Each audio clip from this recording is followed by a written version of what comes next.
Welcome. In this video, I will show you how to lock any app on your Windows PC so only you can access it. If other people use your computer, like family, friends or coworkers, you might want to keep certain apps or games private. This method works on both Windows 10 and 11. Step 1. Download and install AskAdmin. To lock an app or game, we will use a simple tool called AskAdmin. Here's how to get it. Click the download link in the description, scroll down and click the download button. After the zip file downloads, extract it. Open the folder and run askadmin.exe. Step 2. Lock an app or game. Open AskAdmin, you will see a blank space in the middle.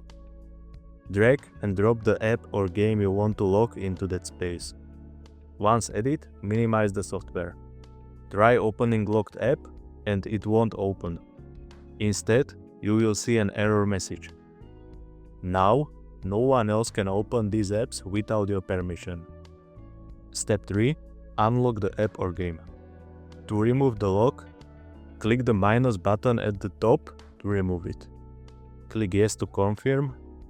Now, the app will open normally when you try to launch it. This is an easy way to lock any app or game on your PC, ensuring that only you can access it. If this tutorial helped, don't forget to like and subscribe and hit the bell icon for more tips. See you in the next video. Goodbye.